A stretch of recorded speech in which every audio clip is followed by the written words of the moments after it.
Assalamualaikum warahmatullahi wabarakatuh. Saya Ida Himatul Husniah, NIM 2301019038 dari PAIJ akan menjelaskan tentang timeline yang saya buat demi memenuhi tugas ujian akhir semester mata kuliah Sejarah Pendidikan Islam di Indonesia. Pada abad 7 Masehi, Islam masuk ke Nusantara, atau pada abad tersebut adalah tahun pada saat terbentuknya beberapa kerajaan-kerajaan Islam di Nusantara. Islam masuk ke Nusantara dibawa oleh para pedagang Muslim. Lalu dalam hal pendidikan pada tahun ini dijelaskan bahwa terdapat lembaga-lembaga pendidikan Islam pada masa kerajaan Islamnya, yaitu A. Surau, B. Meunasah, C. Madrasah, dan yang terakhir adalah pesantren.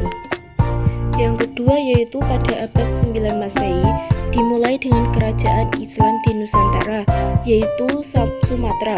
Lalu ada beberapa kerajaan lain seperti satu di Kalimantan itu ada dua kerajaan, yaitu Banjar dan Pontianak.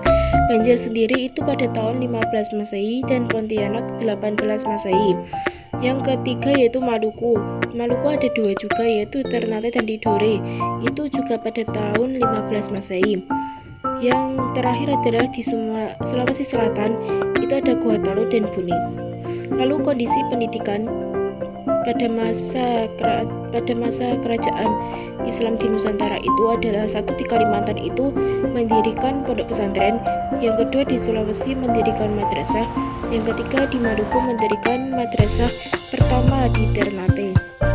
Yang ketiga yaitu perkembangan pendidikan Islam di Indonesia pada masa kolonial Belanda, yaitu pada tahun 1596 Belanda datang pertama kali ke Indonesia di bawah pimpinan Cornelis de Houtman dan berhasil mendarat di pelabuhan Banten.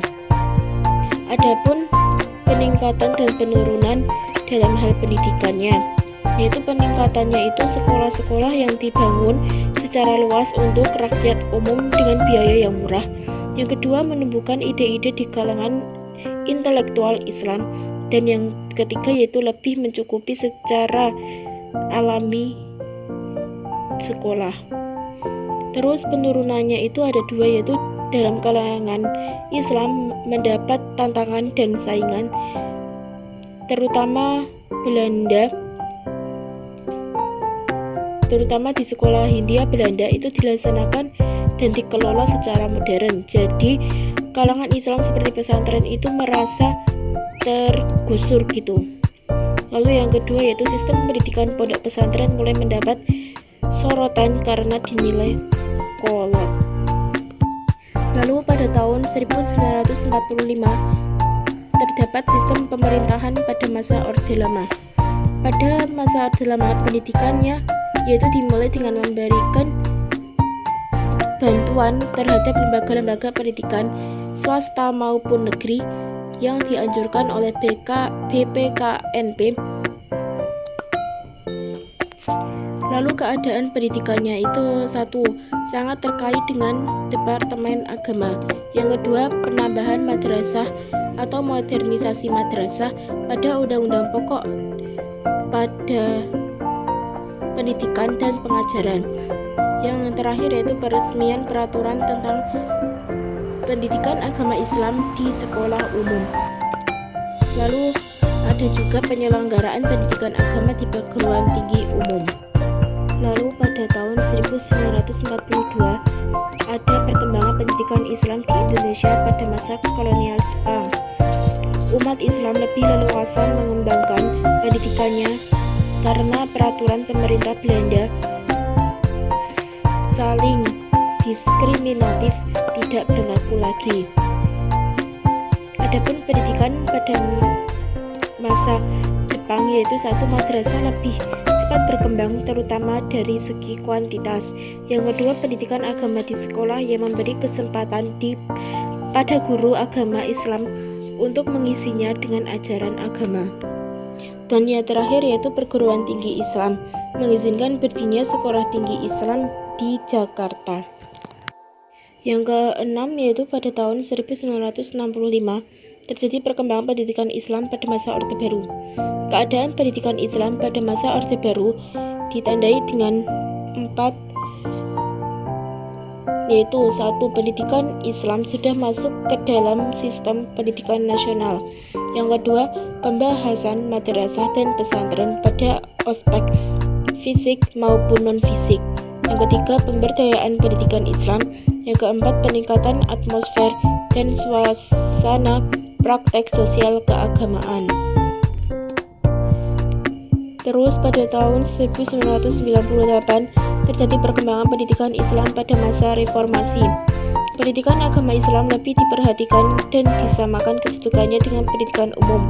Kuantitas dan kualitas guru lebih meningkat daripada masa Orde Baru dan Orde Lama, dan juga meningkatkan anggaran pendidikan menjadi 20% dari APBN.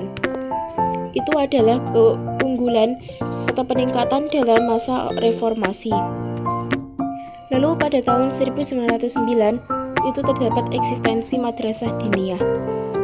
Madrasah diniyah itu pertama kali berdiri pada tahun 1909. Madrasah diniyah itu bertujuan untuk melengkapi pendidikan agama Islam yang diperoleh di SD atau MI, SMP atau MTS, SMA atau MA, SMK atau MAK, atau di perguruan tinggi dalam rangka peningkatan keimanan dan ketakwaan beserta didik kepada Allah Subhanahu wa Ta'ala. Lalu pada tahun 2003 itu ada pendidikan Islam dalam Undang-Undang Sisdiknas tahun 2003. Pendidikan nasional berfungsi mengembangkan kemampuan dan membentuk watak serta pendalaman bangsa yang bermartabat dalam rangka mencerdaskan kehidupan bangsa, bertujuan mengembangkan potensi peserta didik agar menjadi manusia beriman dan bertakwa kepada Tuhan Yang Maha Esa, berakhlak mulia, sehat, berilmu, cakap, kreatif, mandiri, dan menjadi warga yang demokratis serta bertanggung jawab. Itu adalah isi dari Undang-Undang Sisdiknas tahun 2003 tentang pendidikan Islam. Lalu yang terakhir yaitu pada tahun 1951 terdapat perkembangan pendidikan tinggi agama Islam di Indonesia. Tahun 1951 itu pertama kali berdiri perguruan tinggi Islam di Yogyakarta. Pembahasan IAIN itu untuk mengatur strategi 1. Meningkatkan kualitas sumber daya manusia, yaitu dosen dan karyawan. Yang kedua, membuka jaringan kerjasama. Yang ketiga, memperluas keilmuannya. Mungkin cukup sekian yang dapat saya sampaikan. Kurang lebihnya mohon maaf, dan semoga bisa menjadi nilai UAS yang terbaik. Terima kasih. Wassalamualaikum warahmatullahi wabarakatuh.